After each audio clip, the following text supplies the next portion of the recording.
निलेशच्या डोक्यावरती परिणाम झाला हे आता 100% खरं आहे. काय धिंगाणा लावलाय घरात. का त्याला काय पद्धत आहे का नाही, काय त्याला काही सुद्धा पद्धत नाही. आता काय झाले माहिती आहे का, पूर्वी त्याला विचार करण्याची क्षमता होती, आता विचार करण्याची क्षमतेच्या तो पलीकडे जाऊन बसलाय. त्याच्या मनामध्ये वादळ आहेत आणि त्या वादळामुळे त्याचे डोकं आता बहिर झाले. परिस्थिती त्याची हातापलीकडे गेली म्हणजे बहिर झालाय. त्याचं डोकं पागल झालंय. त्याची बायको गेली मामाच्या गावाकडे. हे जर विचार ठिकाणावर नाही तर, आणि ही इथं आमच्या घरात त्रास देते. अरे तुझ्या ताटातलं तू बघ की, आम्हाला इथं कशाला विनाकारण त्रास देत बसतो. आता ते टाकी दिली पुनमीनं आणि भांडण करा येतोय ही, म्हणजे याला अक्कल नाहीच.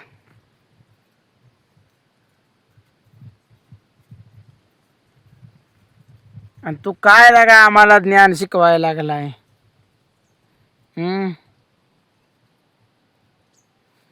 मी ह्या सगळ्या प्रॉपर्टीतनं तुला आता हाकलून देणार.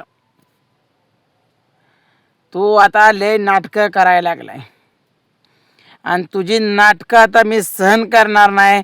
सगळ्या प्रॉपर्टीतनं तुला आता बाहेर हाकलून देणार आणि हीच आता योग्य वेळ आली आहे तुला हाकलून द्यायची. प्रत्येक वेळी तू त्रास देतो.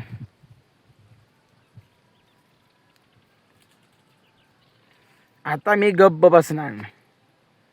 आणि पुन्हा तू आता गेली आहे ना, माघारी येऊ नको बिलकुल. ही उपाशी तरपडला पाहिजे,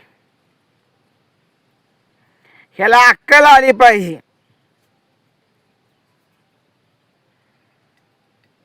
अजिबात माघारी येऊ नको. चांगला तडफडत जाऊ दे, कारण तो कोणालाच किंमत देत नाही. निल्या हा कोणालाच किंमत देत नाही. म्हणून तू आता अंतकरणात सांग, तू माघारीच येऊ नको. बघूया आपण ही किती दिवस बाहेर राहतोय आणि कसा कसा नाटक करतोय. मी पण त्याला ह्या सगळ्या शेतीतनं आता हाकलून देणार आहे.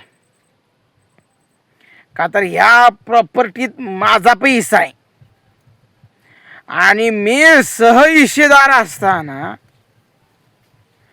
माझ्या ईशाची मालकी सुद्धा ही घ्यायला बघत असलाय. पण माझ्या ईशाची मालकी आता तुला घेतली असली तर आता तुझ्या ईशाचा पण ताबा मीच घेणार आहे. एवढं ध्यानात ठेवू निलेश. मला न विचारता, मी सही हिस्सेदार असून मला कुठलीही पूर्व सूचना न देता माझं शेत जमीन ह्यानं बळकावली. आता ह्याला सुद्धा पद्धतशीर ह्या घरातनं बाहेर काढणार आहे. शेत तू बळकावलं तर मी घरातून तुला हाकलून देणार.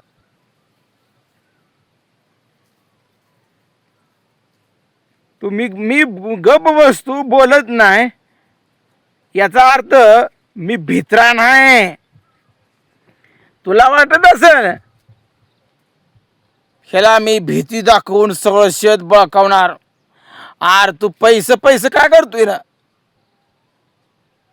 तो एकाच घेतली वेरे जमीन. ही सगळी इस्टेट जमीन आईवडिलांची प्रॉपर्टी आणि आईवडिलांची प्रॉपर्टी ही बळकावाय बघतोय. लगा तुला देव तर माफ करेल का, आणि मला गांडवायला लागलाय. का तू कुठं जाऊन कामाला जाऊन एकात घेतली आहे का? अरे एकत्र असताना सगळी कामं झाली ती, आणि मला वाकड्या शिकवतोय.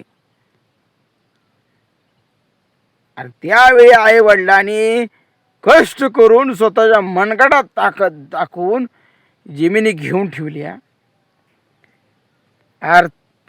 आणि तू आई वडिलांनी कमवलेले प्रॉपर्टी, आई वडिलाला 2 लेकरं, स्वतः एकटा समजून मला लागा ढकलून देतोय.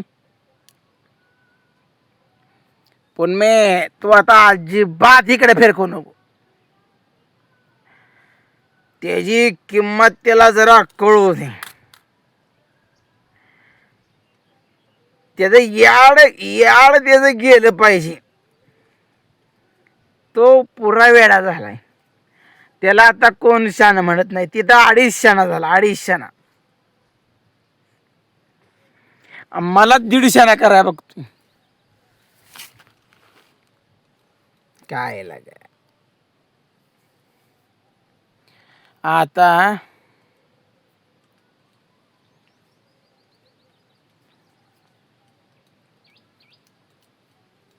माझं तर काय डोकं चाललं नाही. पण आता मी त्याला सोडणार नाही. मी लगा जनावर राखतोय. जनावर राखून कष्ट करून लगा मी काम करून माझीच शेत बळकावलं. वारे पट्टे वा.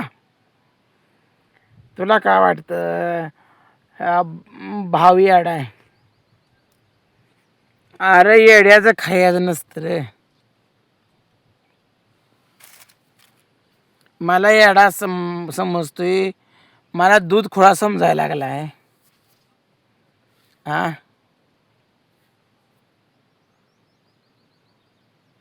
तो प्रत्येक वेळेला आता त्या पण मान कसं तर माझ्या बायकोला मोबाईल घेऊन दिला. त्याचं पैसा आज ना उद्या मी तुला सांगतो दिलं असतं काही ना काय करून. ह्याला दम कुठं आहे, धीर कुठं आहे? ह्याला काय वाटतंय मला सांग. अरे तुला काय सांगायचं आहे? पण मग त्या निलेला अजिबात सांगायचं नाही. कष्ट करतोय तू, कष्ट करून खातीये, त्याला काय द्यायचं आहे? त्या निलेच्या नादाला लागू नका. या निल्यानं माझी सुद्धा प्रॉपर्टी बळकावली. आणि पुन्हा त्या निल्याला चांगला धडा शिकव. आता अजिबात येऊ नको. खाऊ दे बोंबलत, हॉटेलात खाऊ दे ना तर भीक मागून खाऊ दे. पैसे संपले एकदा की येते वटणीवर. पळू त्याला किती पळतंय आणि कोण कोण जास्त खायला घालतील बघू. बघू दे. एकदा पण त्याची खोड मेल्याशिवाय, म्हणजे ते ना जी त्याची खोड मेल्याशिवाय जात नाही. त्याचं हेच आहे. ह्याला लागा थोडा सुद्धा संयम नाही. लागा मी संयमानं दिवस काढलं. ही दादागिरीची भाषा करते, दादागिरी. अरे आता ती कसं असतं माहिती आहे का? वाहत्या पाण्याला कसं असतं, जकडं वाट दिसत तकडं पळतं. तसं आता ह्याचा मेंदू का झाला आहे, मेंदूवर परिणाम झाला. आणि त्यामुळं जकडं तोंड फिरेल तकडं ती बोलते.